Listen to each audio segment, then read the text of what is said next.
Hello everyone and welcome. Today we are talking all things crystals. I have put together a list for you guys of 15 of my favorite crystals. It was supposed to be 10, it ended up being 15. I hope it's not too much, but for those of you who are learning about crystals, you get to learn about 15 crystals, so that's cool. For those of you who are just crystal lovers and crystal fans watching, I hope you enjoy learning about some of my favorite crystals, or learning what some of my favorite crystals are, I should say. This is a lot of fun. By no means a definitive list. There are many crystals I love. These are just some of the ones that I either work with the most or I find to be most special to me and my practice. I use crystals in many different ways. I've worked with them for many years. I like to use them for meditation, in my spiritual practice, in my tarot practice, and I also just like to adorn my home in them because they are very beautiful. So I hope you enjoy this video. If you're interested in crystals or wanting to learn about them, keep watching and let's get into it. Okay, so starting things off with selenite. Just want to mention these are in no particular order, just kind of grabbing as I go. So selenite was a no-brainer for me to put on this list, and it's because I use it so much. Selenite is easily one of the stones in my collection that I use most frequently, just because of the nature of how I use it. Wands in particular is how I most frequently work with selenite, specifically for circles when I do tarot readings. So I have all different types of wands that I use, made of all different types of crystals and materials, but selenite wands in particular tend to be my favorite. So this has obviously been polished to have these beautiful swirls in it. And then I also wanted to show you a more raw piece of selenite here. This is a selenite tower. So selenite is basically pure white light. It's very bright. It's very positive, uplifting type of energy. And one of the things that I love about it is that it is believed that negative energy cannot persist in the presence of selenite. One of the reasons why I like using it, having it around for tarot readings and those sorts of things, and just all throughout my house. I'm a big selenite girl. I did want to mention really quick, for those of you who don't know, I'm sure plenty of you do know this, but in case you don't, you definitely don't want to get selenite wet, regardless of if it's polished or raw. You don't want to get it wet. It's going to disintegrate. It's not good for it.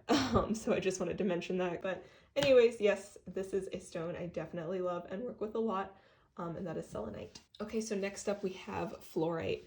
This piece in particular is really, really cool.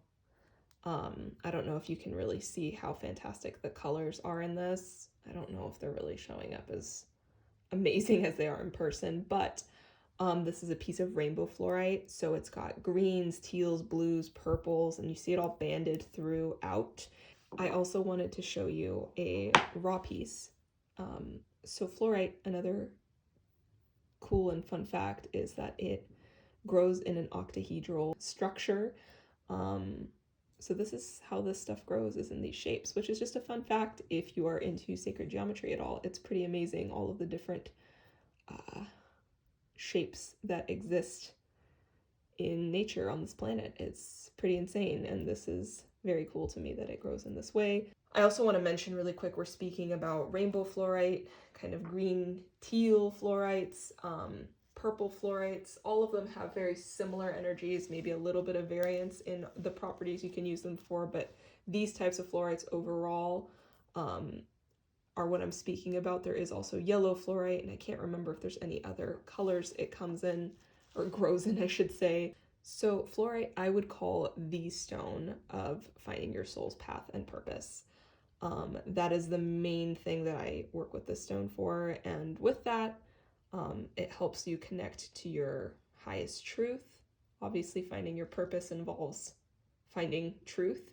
Typically, the two chakras that I have seen in my research are going to be the crown chakra and the heart chakra. So yeah, that is fluorite. Okay, so now we have rose quartz. Rose quartz is the stone of love. I would say in any capacity, if you're looking for a love stone, if you don't have any crystals for love, rose quartz would be the jumping off point in my opinion and kind of the ultimate. I have other stones for love, and though they are lovely, rose quartz is by far my favorite to work with, but it is the stone of love for sure, and we're talking about all sorts of love, unconditional love for yourself and for others.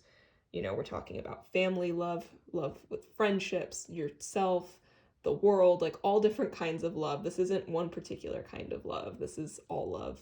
It's a great stone for heart healing. It's got a very gentle, loving energy, making it great for that. And this is kind of a no-brainer here and not going to come as a surprise to anyone, but definitely a heart chakra stone, for those who were wondering, but I'm sure you could have all guessed that. So yeah, rose quartz. Okay, so now we venture on to what I like to call a beast of a crystal, just this particular piece.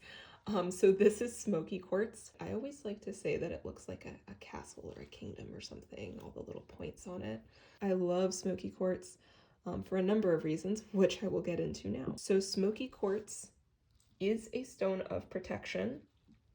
It transmutes negative energy. It's grounding and it's purifying, all the good things that you would want a protective stone to be. The thing with Smoky Quartz that I think is its biggest difference and the thing that sets it apart from other stones of protection is that element of transmutative properties. The fact that it transmutes negative energy. It holds the energies for you, so you don't have to. And I think that's the big difference. This is a root chakra stone. Usually all of the darker stones, deeper colors, reds, browns, blacks, those sorts of things are going to typically correspond with the lower chakras, especially the root chakra when you get into these like gray, brown, black type of stones. But yeah, that is Smoky Quartz. And now we move on to blue kyanite. So I have a sphere here of blue kyanite, which has obviously been polished. And then I also wanted to show you a piece of raw kyanite. Just because this is a stone that you pretty commonly find raw. You do find it polished as well, but I would say that I first saw it in its raw form. So blue kyanite is my favorite stone for alignment. It is a great stone for bringing all of your chakras into alignment, all of your energy centers. It helps to stabilize your energy and connects you to your highest truth. The chakra that has been assigned to blue kyanite is the throat chakra, which I don't disagree with. I would just add to it that I also think it is a kind of all chakra stone, if you will, because of the fact that it brings all of your chakras into alignment. Definitely a great stone for meditation because of that purpose, the alignment. If you're feeling a little off, a little out of alignment, just in general, you feel like your life doesn't feel like it's imbalanced and you're kind of seeking to bring more balance, more flow into your life where things are feeling a little more cohesive, in rhythm, in balance, not feeling like you're giving too much of your time to one part of your life and not enough to another, or whatever it may be. I think that blue kyanite is a great stone for meditation around those types of things. But yeah, that is blue kyanite. All right, so now we have another beast of a stone. This is Carnelian, and this is what I call my bowling ball Carnelian. Carnelian is a super energizing crystal. If you're ever feeling like you're in a slump, you don't have energy, you're tired, Carnelian is the one for you. If you're trying to start a project, if you're trying to get like that hit of inspiration you need, definitely Carnelian. I like to say that this ignites your inner fire for sure, on any sort of anything you're pursuing or trying to work towards. It gives you the push needed, I think. And it's a great stone for transformation. With that fiery energy it has, fire itself is an element of great transformation, so I would say this crystal really holds that energy. And I have also heard before that it is the gemstone form of caffeine, which I would agree with. The chakra that I most commonly see this associated with, and the one that I would agree it is associated with, would be sacral chakra. because this is a stone, I don't know if I said this yet or not, but it is a stone of creativity, creation. That is total sacral chakra energy. That is the energy center of creation and kind of birthing things into this world. Not just children, but projects and all the sort. So yeah, hope you enjoyed my bowling ball carnelian. Okay, so this next crystal we have is Golden Healer Quartz. I have this sphere of it that I love. This is also a wand of it, which I thought was so cool and I had to share. It's Golden Healer Quartz, and then you've got clear quartz on both ends, and then these little, I believe these are 2 little citrines right here, which is awesome. That's a really cool wand. Anyways, when I was doing my research to kind of confirm things, I found that this is a stone that has meanings that are all over the place. Like, you can read on one website, it'll say this stone is good for one thing, and then you read on another website and it's like suggesting completely different things. So with that, I kind of just decided, I was like, you know what, I'm gonna go with what I know, and how I've worked with it, and the ones that I found were the most consistent points to mention about the properties and uses of Golden Healer Quartz. And it's also a stone that attracts prosperity and success. So those are some other great properties of it, but I think the healing is a big one here, because it is considered a master healer, and it's kind of, think of it as golden healing light. So you have selenite, where you have that pure white light. Think about golden light, like the warmth of a golden light. It's a great stone for source connection, and personal power as well. It is a solar plexus chakra stone, which makes a lot of sense in a number of different ways, especially when we talk about personal power. For me, that is the solar plexus chakra, is all about your personal power, your feelings of power in this world. And I feel like this is the stone of like healing that power, and bringing that power back to the self. And if you think about it, the solar plexus chakra is like a golden wheel of light within you, much like this, and how I was saying it's a golden light. So it's almost like imagining that personal power flowing from the solar plexus chakra through all parts of your body. Kind of a cool thing to think about. Yeah, this is another great stone I really love working with, and that is Golden Healer Quartz. Okay, so moving right along, as you can tell, I mentioned I like spheres. We've got 2 right here, and I decided to put both of these together, but not together because they're both favorites, so they are 2 separate ones. That is still 15 crystals if we count each of these individually. I just wanted to show them both together and in sphere form, because I feel like they kind of go together in a lot of ways, at least for me. And so that is why I'm showing them both right now.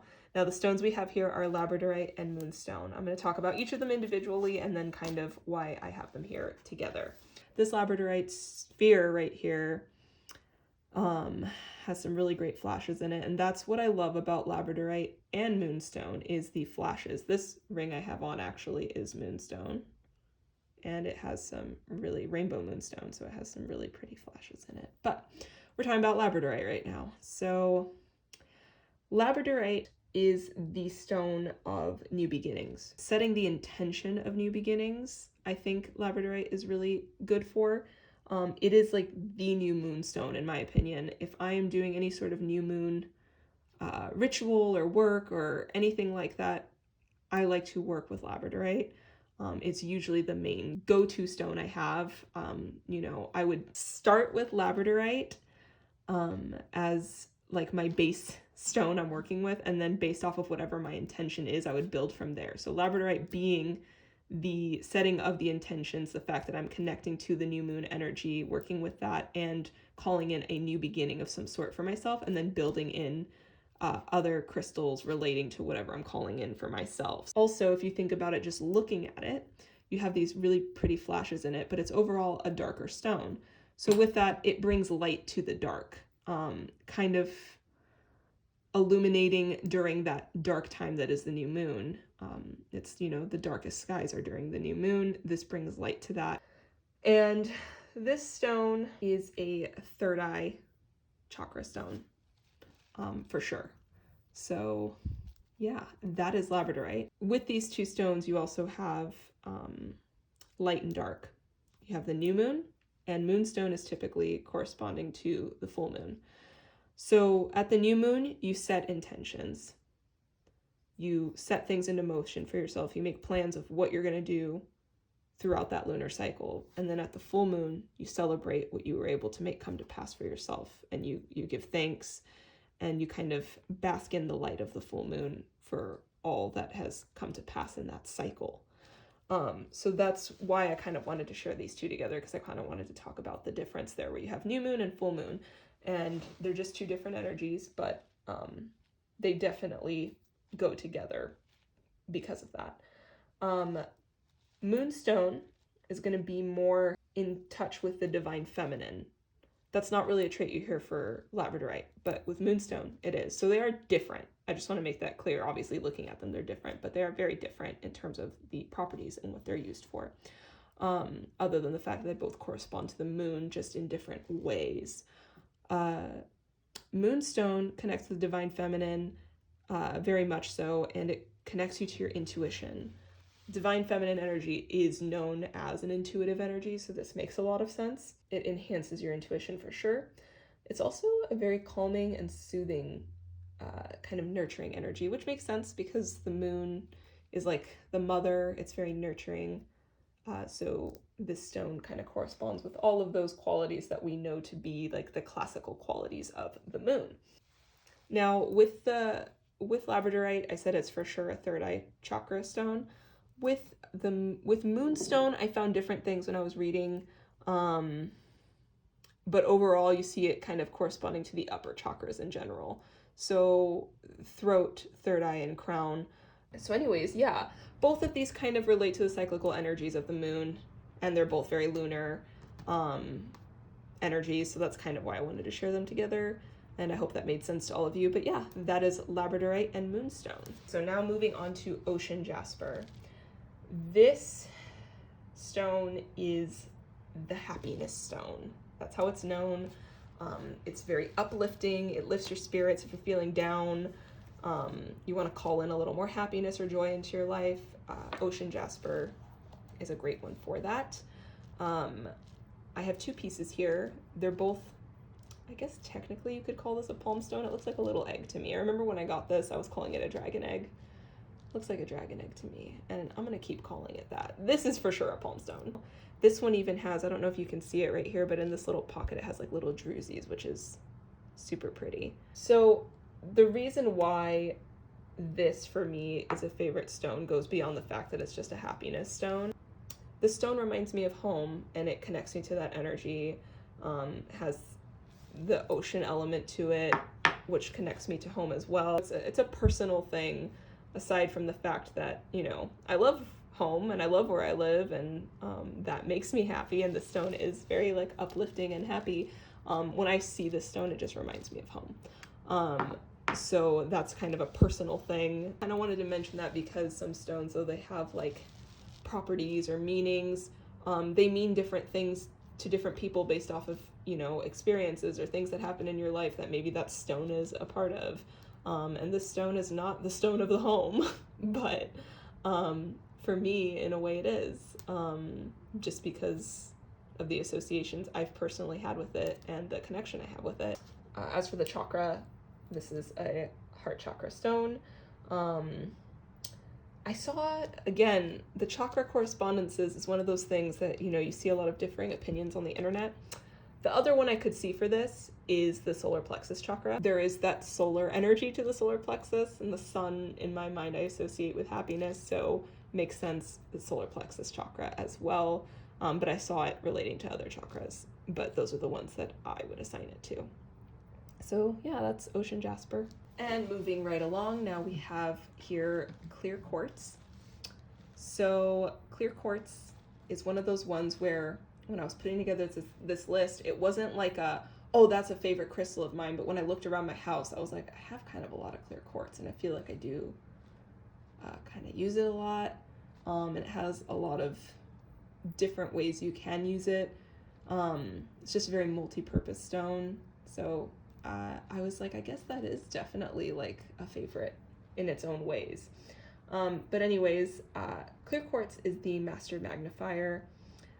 It's very restorative, it brings clarity to situations, and it's excellent for raising energy. A very popular way to use clear quartz is in grids because it raises energy. In generator form or tower form, however you want to say it, a point at the center of the grid. Obviously, this is a sphere because clearly, as you have seen in this video, I like spheres a lot, but just thought I would mention that too. If you're doing some sort of grid, a clear quartz point in the center is great because it raises that energy, and it's very magnifying and amplifying to everything else you have going on in the grid. This is one of those all chakra stones as well, because it's just, it amplifies everything, it magnifies everything. So yeah, that is clear quartz. And here we have Celestite. So Celestite is the stone of angelic connection, divine guidance, and it brings in energies of peace and harmony to a space. Just looking at it, you get that feeling from it. This is another stone that, kind of like clear quartz, I kind of looked around my house, and honestly more so than clear quartz with this. I was like, I have a lot of Celestite. It's a great stone for honoring your loved ones and feeling like their energy is near. That is a way I like to use it. Put it near pictures of my loved ones that have passed. But it's also just a really peaceful energy that is great to have in your home. So I think that's why I have a lot of it here. And this is a really beautiful piece of Celestite. You can find really kind of gemmy pieces like this. So yeah, that is Celestite. Oh, and it is a throat chakra stone. Okay, so this is a little guy. This is Veracruz Amethyst, which is an amethyst, but is different. And that's why I mean this particular type. Veracruz Amethyst, I've only ever really seen in small pieces like this. I'm curious if any of you have ever seen it in bigger, like real big pieces. I would love to have a nice big piece of Veracruz Amethyst. I have just never run into one. Veracruz Amethyst has a little bit different of an energy to regular amethyst, and I will say I love amethyst, and I've actually grown to love it even more recently. I've always liked it. It's just one of those very popular crystals, which a lot of the crystals on this list are, and it's for good reason. But I had never really had like a super strong connection to it before, but now I'm just like super drawn to it. I don't know. So I love amethyst in general, but Veracruz Amethyst is kind of where the love for amethyst started for me, so I think that's why I chose Veracruz Amethyst specifically. What's special about it is that it only grows in one place in the whole world, and that is Veracruz, Mexico. It is this like paler purple color. You do see lighter pieces of regular amethyst, but this really, really pale, translucent, like lilac-y lavender purple like this. But Veracruz Amethyst brings strong spirit connection. It connects you to your inner knowing and wisdom. In my experience, it just has a really gentle, spiritual energy. This is the best way I can describe it. That might sound a little vague and open-ended, but I don't know how else to explain it. And it corresponds, just like regular amethyst, to the crown chakra. So yeah, that is Veracruz Amethyst. It's very beautiful. Okay, so this is Citrine. I've had this piece for a while, and this is natural citrine. I say that because there's a lot of baked amethyst on the market, is I think how they describe it, or do they call it baked citrine? I'm not sure, but it's basically amethyst that has been heated up so it changes to the color of citrine. If you don't know this, amethyst and citrine actually grow next to each other. And you can find these really beautiful pieces of what's called ametrine, where it's half amethyst, half citrine, where they've cut right in the middle of where the two kind of grow next to each other. What is the word I'm thinking of? Merging? Collide? Whatever. You can find these really beautiful pieces of the two next to one another. But it is very common nowadays where you see they bake amethyst and make citrine from it. You can usually tell when that's what you're getting. It usually has almost this like whitish yellow thing going on. Whereas this has like a very, what would I call this? Like a very pale yellow, but like almost like brown yellow. I don't know if that's making any sense. But anyways, yeah, something to look out for with citrine. So citrine, in my opinion, is the stone of manifestation and prosperity of all kinds. It's like prosperity, abundance, manifestation, all those types of good things. Those are all citrine things, for sure. It just has a very sunny and positive energy as well.